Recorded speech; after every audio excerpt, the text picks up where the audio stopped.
Severe hyperglycemia leads to cognitive dysfunctions and cardiac arrhythmias. And atherosclerosis increases risk of myocardial infarction and stroke. And autonomic neuropathy increases risk of silent MI and hemodynamic instability.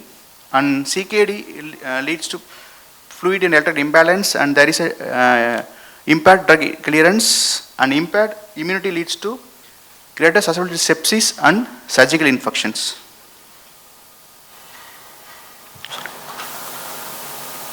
So our aim is to avoid DKA and avoid severe and hypo and hyperglycemia, to prevent protein catabolism and electrolytes and fluid imbalance. So avoid post-op complications, promote normal wound healing, and decrease the rate of hospitalization and readmission rate, and without any excess mortality.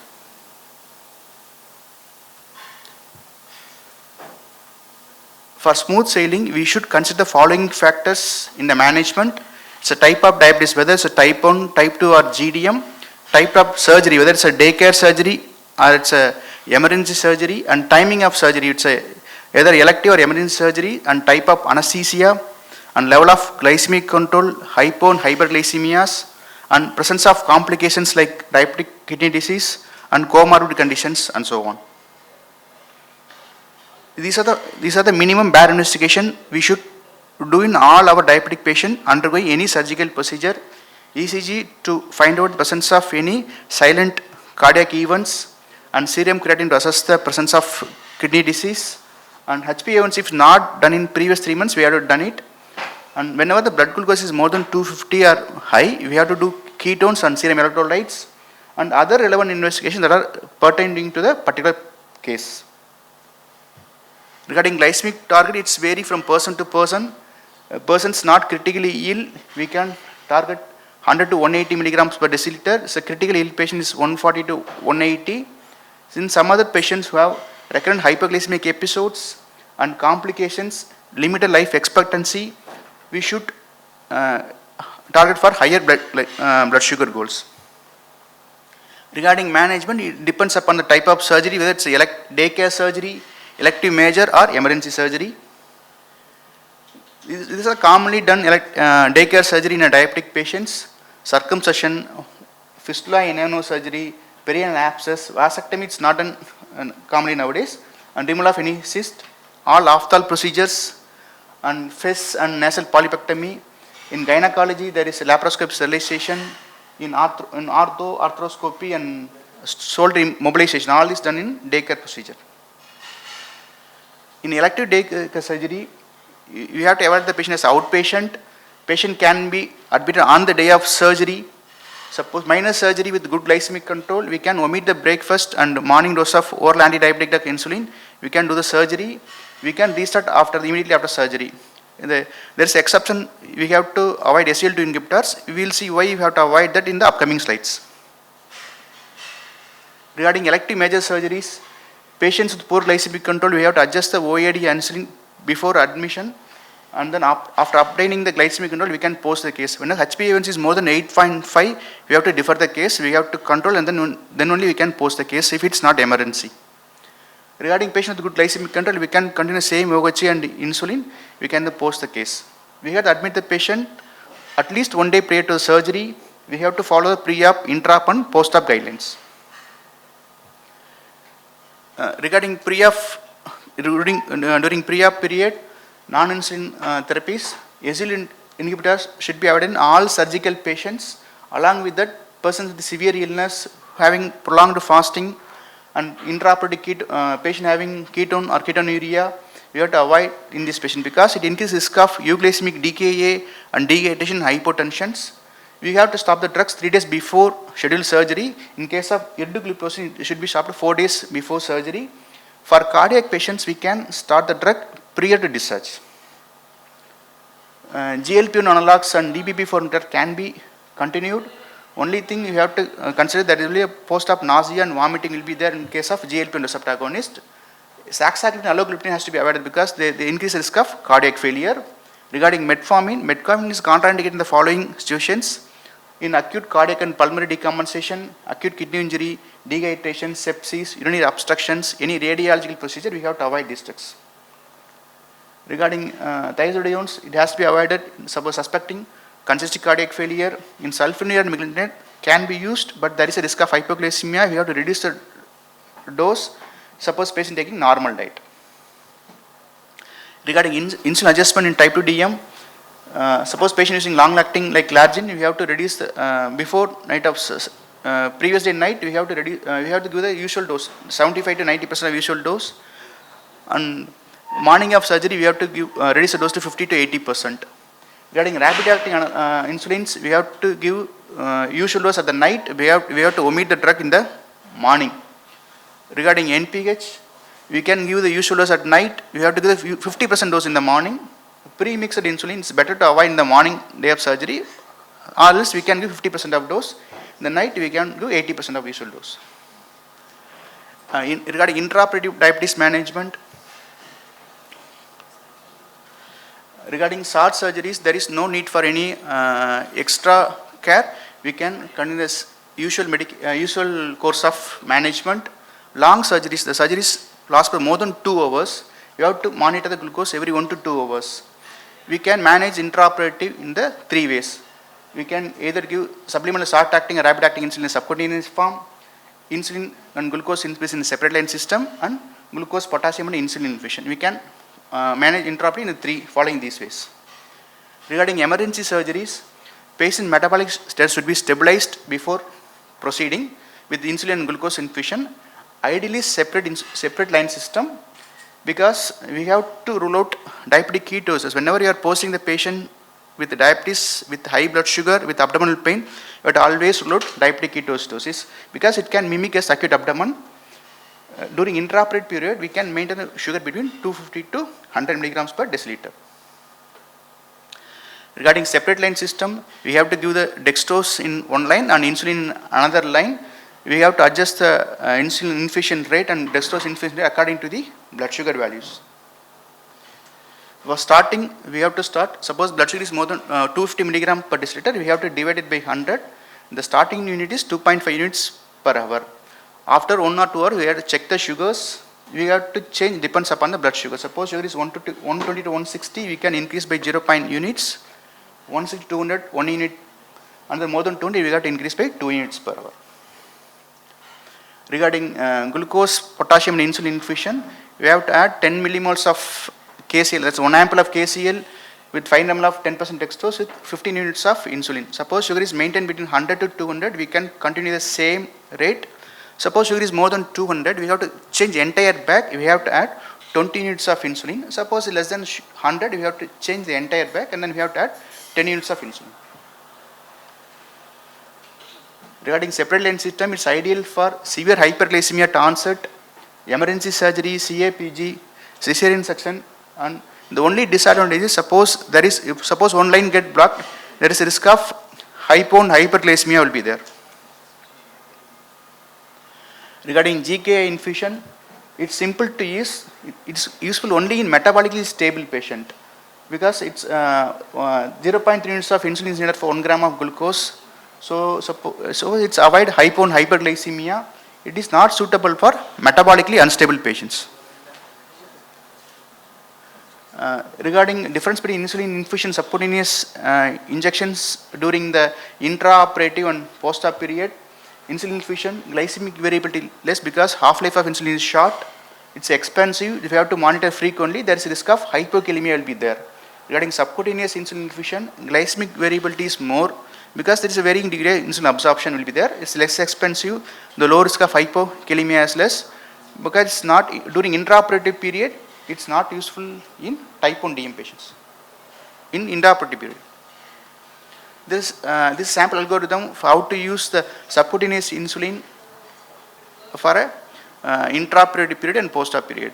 Suppose sugar is less than 150, there is no need of any correctional insulin. 150 to 200, you have to increase give 2 units. We have to increase by 2 units for every 50 milligrams in rice. Suppose the sugar is 200 to 250, we have to give 4, 250 to 306, and so on. In post-op diabetes management, suppose patient is nil oral, ideally you have to give insulin infusion. Suppose patient received subcutaneous insulin during intraoperative period, we can continue subcutaneous insulin along with IV dextrose to prevent hypoglycemia and proteolysis and catabolic events. Suppose patients are on oral diet, we can switch out to subcutaneous basal bolus insulin regimen with reduced dose of 50% from the outpatient dose. We have to monitor the blood glucose every 1 to 2 hours till patient taking oral food well. Once patient who does not need any insulin pre-operatively and intraoperatively, we can resume their usual medication but with caution. Thus already we have seen sulfonylurea can cause hypoglycemia. DP4 inhibitor can be given. GLP may increase the post-op nausea and vomiting. SGLT inhibitor you have to stop 3 days before surgery because there is a risk of hypotension, UDK and dehydratations. So we can use with caution in suppose daycare surgery that does not involve any nutritional deprivation or fluid deprivation. Ketone negative we can use in some selected cases, but it's not recommended by any associations. Thiazolidine has to be avoided because of congestive cardiac failure. Regarding discharge, we have to reinitiate the patient's home regimen once patient is stable. Suppose there is any change in the regime, you have to give a proper written instruction to the patient and you have to explain that also. We have to ensure the timely follow-up. Regarding special situation type 1 DM, pregnancy and steroid, in the type 1 DM, suppose patient is going for daycare surgery, we have to give the basal insulin in the morning, same dose. We have to omit the bolus insulin. We have to monitor sugars 2 to 4 hourly. We can resume the usual dose post-operatively. In the case of elective major surgery, we have to give IV insulin infusion. In emergency surgery also, we have to give IV insulin infusion. And then it has to be continued during intraoperative period. Once patients taking orally, we can switch out to subcutaneous regimen. In elective cesarean section in type 1 DM, preferably in the morning before 9 a.m., usual dose of NPH can be given at the night. In the suppose patient taking longer acting basal insulin night, the dose has to be decreased by 20 to 50%, depends upon the values. Target is 70 to 125 milligram per deciliter, 50% of basal dose in the morning. Suppose you can give correctional insulin, suppose blood sugar is more than 125 milligram per deciliter, suppose blood sugar is less than 100, you can give dextrose. Regarding type 2 DM, in the cesarean section, you have to post the patient preferably in the morning 9 a.m. No insulin, the surgery is done in the morning. Suppose surgery is planned in the afternoon. Time is 2 minutes. 50-75 basal insulin to given. So intravenous dextrose, blood sugar less than 100, target is 70 to 125. Sir. Regarding steroids are used in most of medical conditions for antiemetics and intraoperative radiological procedure and assess test dose. Whenever the blood sugar is more than 200, we have to give insulin. Less than 200, we can either give insulin or OAD. NPH is preferred because of its temporal profile. Something about ERA's protocol. It's a current protocol to reduce the body's stress response to surgery, to maintain physical function and accelerate recovery. It's a comprehensive bundle of best practices. It has 3 components: pre-op, post-op, intra-op and post-op components. In this, we can give the clear feed up to 2 hours before surgery. We have to do the carbohydrate loading with 50 grams of carbohydrate containing fluid just 2 hours before surgery, and you have to educate and motivate the patients. Thereby, we can improve the recovery. During intraoperative period, we can give multimodal pain management, goal-directed fluid therapy and minimally invasive techniques. In the post-op period, patient early nutrition, early mobilization, and we have to remove the drains early. So regarding emerging technologies and current technologies, CGMS, automated insulin systems and AI-based dosing algorithms and post-discharge monitoring tools are useful in patients. So management should be individualized, start before admission, continue after discharge for smooth sailing. Daycare surgery most of the time does not want any change. You have to cause of SGLT inhibitors. Elective major surgery, insulin is ideal choice. Emergency surgeries, insulin infusion will be ideal. And ERS and emerging tools are useful for smooth sailing. Thank you, sir. Thank you, Dr. Raja, for the excellent presentation. Next, I invite Dr. Mohan to talk on role of sulfonylurea in modern diabetic management. At the outset, let me start with thanking the team for giving me this opportunity and the chair for giving me this introduction. I'll be talking about the importance of sulfonylurea and the current diabetic management. In the slide, we see that there's been a long number of this thing, right from 1942 when it was invented. We've had a long go with sulfonylureas. So there is a difference between the first generation sulfonylurea, second generation, and the modern sulfonylureas. I will be concentrating mainly on the modern sulfonylureas because that is where you have all the safety parameters. What I will be talking about is that do sulfonylureas still have a relevance in our practice now that newer agents and better agents are available, and what is the current CV safety profile, where do we position this, and what are all the trade-offs.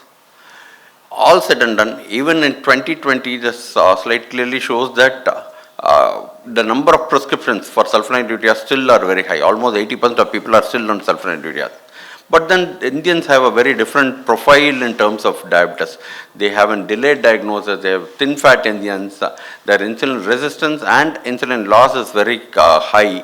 The pancreas is smaller compared to the Western population, thereby they have insulin deficiency much earlier, and the chance of them needing a bigger drug is much more. This particular study, the UKPTS clearly showed that there is something called as a metabolic memory, and then it has caught on the whole of medicine. This legacy effect of an uncontrolled let it be hypertension, dyslipidemia, etc., seems to have not a say in the current management, but in the long-term complication events also. Thereby, it is absolutely necessary for us to use those drugs which will have a very good control of diabetes early on in the disease. That is why you need to hit hard, hit fast, get them under control, keep them under control. There are, since 2005, there are almost 40 new drugs which have come into the market, but the number of people achieving an HbA1c is still much to be desired. There, it is very important that the sulfonylureas play a big role because these are long time used agents. Number one, they are very powerful agents with an HbA1c reduction of almost 2, as good as insulin to start with. And this particular thing gives them edge over the other molecules. And not only that, they can be used as a second line therapy or a third line therapy because the synergy between metformin and other drugs is so good. The synergistic effect is really good. And I'll be again talking about places where they can be used. Not only that, the sulfonamides, how it was a serendipitous discovery. During World War, they used sulfas and they saw that there was hypoglycemia in the soldiers. This led to the discovery of sulfonamides. Unfortunately, the current sulfonylureas neither have a sulfur moiety nor do they have a urea moiety. So this, there is a small mismatch in the name given itself. So that leads to the first myth. That is, we say it is not cardiac safe because of that. The first two, the UGPT trial clearly showed that there was more chances of cardiac dysfunction. But what we understand is that the current sulfonylureas has its own role. Due to the potassium channel blocking effect, it is able to increase the ADP, and there is in the cardiomyocyte, there is decreased utilization of ATP and decreased action potential duration. In the endothelial cell also, because of the potassium channel testing, the influx of calcium helps in the smooth muscle relaxation and vasodilatation. So they seem to be very useful, number one. Number two is that, like the long number of trials, the Advance, Carolina, all those things have clearly shown that they are, the cardiac dysfunction is not something to be worried about with the newer sulfonylureas. The so-called notorious IPC or the ischemic preconditioning. What is ischemic preconditioning is that once there is ischemia or assault, the body learns to avoid it by vasodilatation and other things. This in the first few the older sulfonylureas was a problem because the sulfonylurea receptors are present both in the pancreas as well as in the cardiac myocytes. But the newer sulfonylureas have clearly shown that they do not impair the IPC. Thereby, it is safe. Systematic review of almost 30 different studies have clearly shown that the newer sulfonylureas, like starting from glipizide, glimepiride, and glycoside, seem to be cardiac friendly, and it's associated with a lower risk of all-cause mortality and cardiovascular-related mortality. The Carolina trial also showed that clearly the 3P MACE as well as the 4P MACE was able to be well controlled with this thing. The modern sulfonylureas, thereby with all these things, can be said that they are safe to use during and they do not increase the risk of CV events. In a stable CAD, they can be continued to be used. Maybe in terms of heart failure, the newer agents seem to have an edge. The Carolina trial with glimepiride also has clearly shown that the cardiovascular risk compared to linagliptide was not higher. That is why the international expert opinion in 2020 clearly said that the CV safety outcome trials, the second and third generation sulfonylureas are not associated with an increase in all-cause mortality. Modern sulfonylureas are preferred over conventional sulfonylureas in patients with CV disease. There's also an extra pancreatic effect of sulfonylureas, which decreases the CV testing. There is the direct effect on the adipocyte. There increased lipolysis, inhibition of triglyceride lipase, increased uptake of and oxidation of glucose, along with the last three, increased endothelial progenitor, improved endothelial mediation vasodilatation, and reduced LDL oxidation are the reasons why these are safer compared to other testing. So it does not impair an IPC. Next, coming to the weight. There's a dual mode of action, mainly for glimepiride. There are extrapancreatic effect, which we already saw about. It acts both on the insulin secretion and on the insulin resistance. That is why these are also have been shown to be weight neutral. That is in the glimepiride, when you take the glimepiride, 2016 study showed with around 2,958 patients that strict glycemic control can be maintained without increase in weight.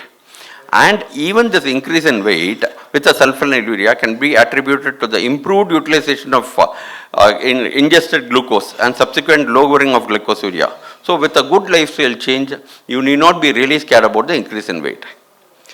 And coming to hypoglycemia, optimal utilization of sulfonylureas in a resource-constrained setting has clearly shown that the newer sulfonylureas have less amount of hypoglycemic events, and the real-world study from this thing used during Ramadan clearly proves that the newer sulfonylureas have lesser amount of chance of hypoglycemia than what we were worried about. Coming to durability, we all understand that of all the molecules that are in the market, sulfonylureas have the so-called secondary drug failure.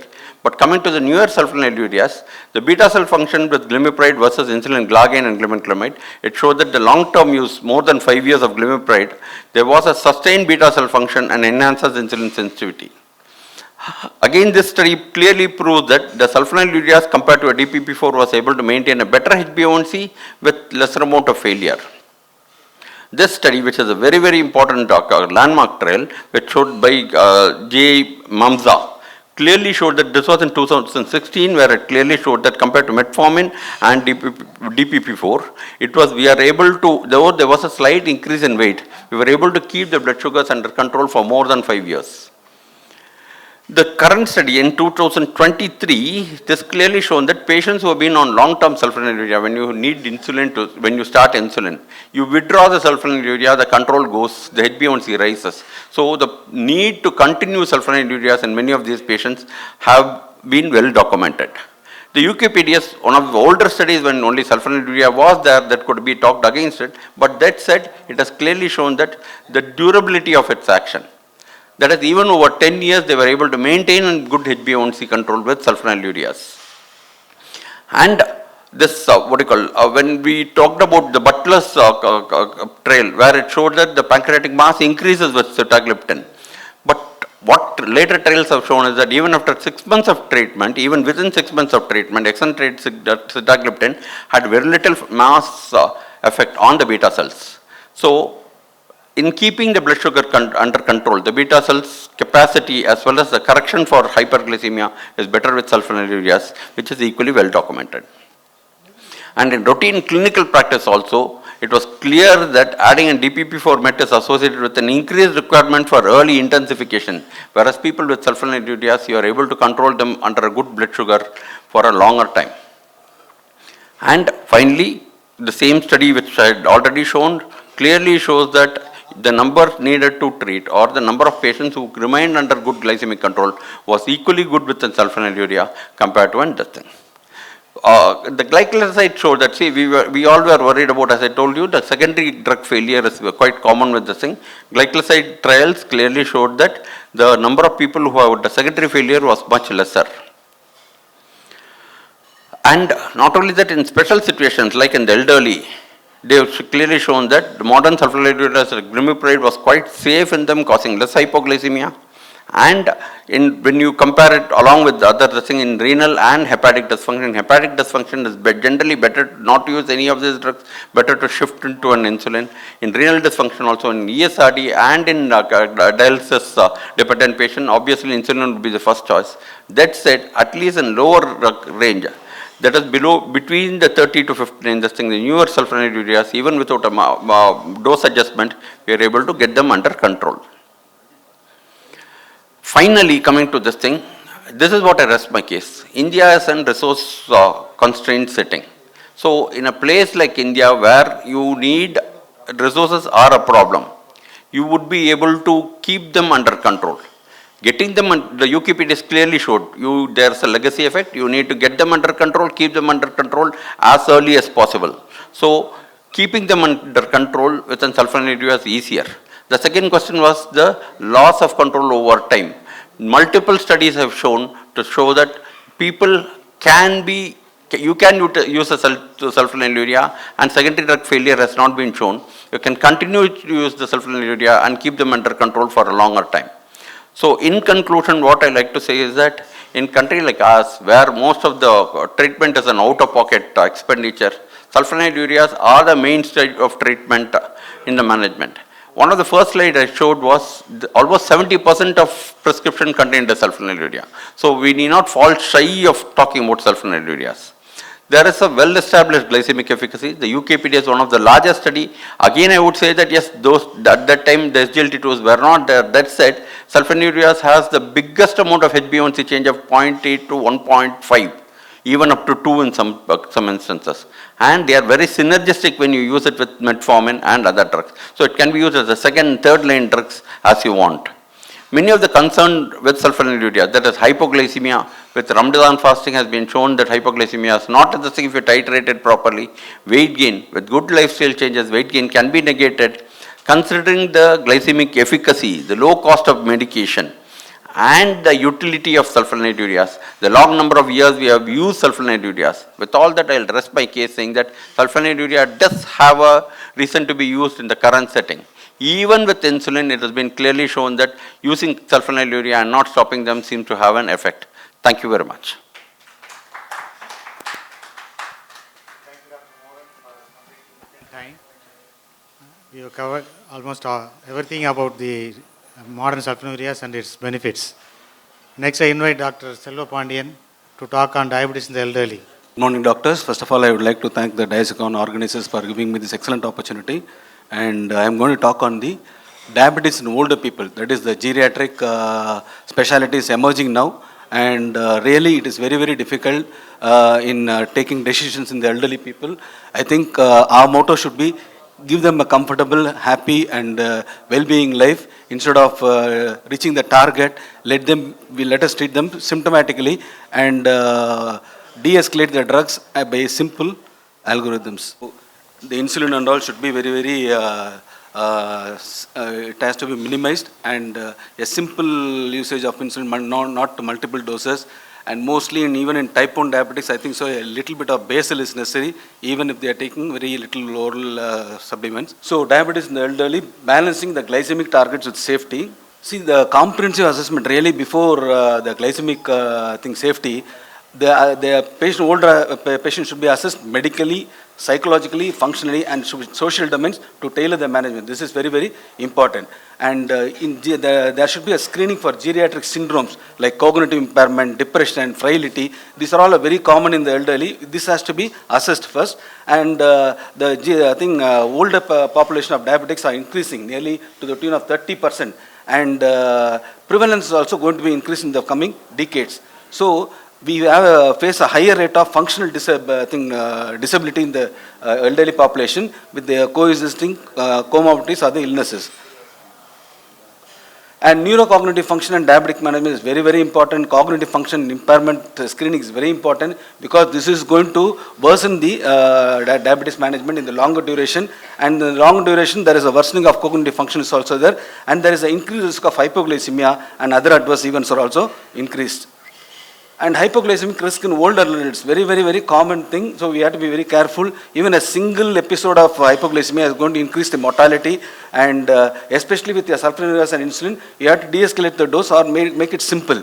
And the only thing which can identify the hypoglycemia in elderly population who are home-ridden or bedridden is CGMS, which is a very important tool and a very useful tool. And in insulin delivery and all, advanced delivery systems can be very helpful, and not the vials and syringes are very difficult, and it is a thing, there is a lot of errors will be there in taking the insulin dosage and things. So advanced insulin system will be good. And the goal in the older adults can be, if there is a good health in the older adults, keep the HbA1c between 7 to 7.5. If there is complex health condition, again you can keep it less than 8 also. And very complex and bedridden patients, I think so, no need of any targets. You keep in achieving the glycemic target. Avoid hypoglycemia in these patients. That's all very simple. So treatment of hypertension and cardiovascular risk also should be taken care, and it has to be implemented. And in vulnerable older adults, in the palliative care, there is multiple organ dysfunction will be there, or dysfunction will be there. In that cases, you have to discontinue many diabetic medications. And in type 1 diabetes, there is no consensus in the palliative care. And individual preference and health status should be guided in the treatment decision. That is the in vulnerable populations in the palliative care. And beyond glycemic management, comprehensive cardiovascular risk factor modification is also important. Treatment of hypertension and lipid is also important. And statins show a time to benefit approximately 2.5 years. So for statin and aspirin, it has to be decided individually according to the patient's functional status. And lifestyle management for older adults, tailored lifestyle intervention can significantly improve the quality of life. And adequate protein intake is very important, which is most of the time which will be missing in the elderly population. And if they are obese, a weight loss of 5%, if possible, can be done. And attention to frailty is essential, because lot of falls we see in the diabetic population, especially in the older patients. So this has to be taken care. Pharmacological therapy, as said, hypoglycemic risk has to be prioritized, and these medications which are causing hypoglycemia has to be reduced or can be even replaced. So de-intensification of hypoglycemia causing medications is recommended for high-risk individuals. So metformin, we all know, if the eGFR is less than 50, reduce the dosage of metformin to 50% of the recommended dose, or if it is less than 30, stop metformin. And if it is between 30 to 45, again, you can reduce it to half the drug which is being used. Pioglitazone and insulin secretagogues are having the risk of heart failure and hypoglycemia, so it has to be used very cautiously. And incretin-based therapies, really, they show a very good cardiovascular benefits and are effective in reducing major adverse cardiovascular events. Pioneer 6 also showed with semaglutide, the cardiovascular safety was very good. So SGLT2 inhibitors are convenient and beneficial for heart failure and chronic kidney disease, but require careful monitoring. That is very important. Insulin must be simplified. Once daily basal insulin is often sufficient, and insulin pens are preferred over syringes and vials. Special consideration for type 1 diabetes, basal insulin is necessary even with reduced oral intake. That is an important point. And CGMS is the only tool which can easily identify the hypoglycemic risk in the elderly population. Education of caretakers and staff is very crucial, because children, these caretakers are very important in the elderly for dispensing the drug and other advices. And end of life care for diabetes management. Management at the end of the life should prioritize comfort and quality of life over strict glycemic control is not necessary. So the comfortness and quality is very important. Simplification of medication is also important, and focus on preventing the distress symptoms rather than achieving the strict metabolic targets. GLP, again I told you, Pioneer 6 demonstrated positive cardiovascular outcomes with oral semaglutide, and SGLT2 again showed effective and safe for elderly patients as evidence in the SOUL study. And continuous glucose monitoring, as I told, is very important tool in identifying the hypoglycemia, because many a time it is asymptomatic and we don't recognize. So this is very important tool which has to be used. And in the long term, guidelines suggest that diabetic care should be tailored to the unique needs of older patients, especially those in palliative care. And research indicates that managing diabetes during the last days of life requires careful consideration of patient preferences and clinical guidelines. And the SPIC tool and gold standard framework provide frameworks for identifying the patients who need supportive or palliative care. With these tools, we can identify which patient requires the palliative care or the supportive care. And the glycemic targets, I told, the recommendations are A1C of less than 7, without severe hypoglycemia or frequent hypoglycemia affecting the health or quality of life is having the recommendation of A, and it can be given in healthy patients. And time in range of more than 70% with the use of CGM may be appropriate, and less than 70, only 1% of the time the older patient should be seen, not more than 1%. And again, less than 50 for the second stage of hypoglycemia also, it should not be more than 1%. And you can see with the limited life expectancy or where the harms of treatment are greater than benefit, less stringent glycemic targets are preferable, as I told you in the earlier slides. So de-intensifying the hypoglycemic medication like insulin, sulfonylurea is very, very important. So this is the thing you can see here. Less than, I think 6.5, good health and function is very good. Low treatment risk and burdens. Then you can keep it 6.5 or 7 in most adults and healthy adults. This will be the choice. And older adults with complex intermediate health, you can go up to 8. And older adults with very complex poor health, any adults without limited with limited life expectancy, no need of HbA1c goal. Give them the comfort and good quality of life. Thank you. Thank you, sir. You finished in before time. So, any questions? Morning of surgery, blood sugar tested was 250. But patient is planned for a major surgery, especially GI surgery or a suction motor also. If that is the case, what fluid has to be given? Whether to postpone the surgery because the point of care testing is 250 at the morning of surgery. Surgery is planned in the morning. Whether to give insulin infusion, control it, postpone the surgery, or control the sugar and do surgery simultaneously, and what fluid to be given. This is a real challenge what we face in the clinical practice. So kindly explain. If possible, we can postpone the surgery. We can start the insulin infusion with the dextrose and separate end systems. And most of the time the surgeons do agree. And because we are facing problem, because surgeon would have, they have set everything, they have planned everything. They, even if you say postpone surgery, yesterday also we had a problem. You want to postpone surgery, they don't believe you postpone surgery. So at times you have to do like that. So what we do is just to give insulin and infusion for short time, as Professor rightly said, and give a dextrose insulin solution. Because most of the time, what we found, when blood sugar is high, they give only normal saline. Continue normal saline for 2 days, 3 days, because diabetes, 3 days only normal saline. See that the starvation is there. So metabolic derangement is worsened. So ultimately landing on complication. So even at this stage, you control blood sugar with insulin if possible highly or subcutaneous, and give dextrose insulin infusion to prevent the metabolic derangements during surgery post-operatively, because GI surgery 2-3 days you might be taking, they will be giving oral, and you should not be deprived of glucose. That's the message. And of course, it's very nicely, very nicely pointed out that you have to give calories so that there is no much problem. Thank you very much. Carbohydrate is the biggest stimulator of insulin even for thing. I know you cannot eat, I know it's more GI, but even presence of glucose is necessary for body's own insulin to be secreted. Yes, absolutely. Surgeons should not fix a day without getting the fitness from the physician dietologist. Control blood sugar, get fitness, generally you should fix a day. Most of it is controlled, but because of the time, what is the stress? Most of the control, prayer day is controlled. On the day of surgery, I'm talking just at the point. Day of surgery 250, they have planned everything, they won't be willing to change. Then we have to optimize according to their. And luckily it is only in the thing below which you need to keep, not in the real normal of 140. So we have a buffer. 140 to 180. 140 is the ideal code. The 180, why 140, 180 during intensive care is there is no fasting in intensive care. Only the fluids will be going, either glucose containing fluid or the right fluid will be there. So they are always in the postmortem stage. There is no fasting state in ICU. So always consider this as a condition. So you maintain 140 to 180 in intensive care till patients start taking oral. Then you can switch up. That's how we practice. Thank you, sir. Previously, we have been using this glucose, insulin, potassium. My patient. There is a degamicity, one degamicity. So the substance they have changed it, and I don't know, but still that's a good valid one. If blood sugar is under control, suppose 140 to 180, patient need to be given glucose.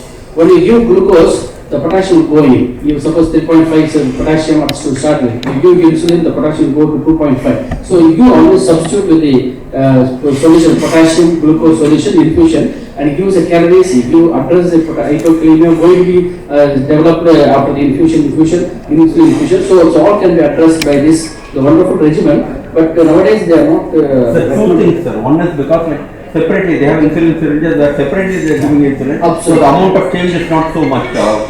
Number one. Number two, GIP again monitoring potassium intraoperative and just becomes more difficult in smaller hospitals. So they shifted from that. That's Absolutely, absolutely. That's the new recommendation is that if you want to give calories, you give calories in separate line. If you want insulin, you give separate line. So you optimize the insulin and glucose throughout that the separate line. They are not recommending as a GIK solution. That's the rule of 5% dextrose, 5 units insulin, 5 milligrams of potassium. that's easy to practice. Easy to remember. Easy to remember. But the guidelines are very separate infusion sets. Yes, thank you, sir.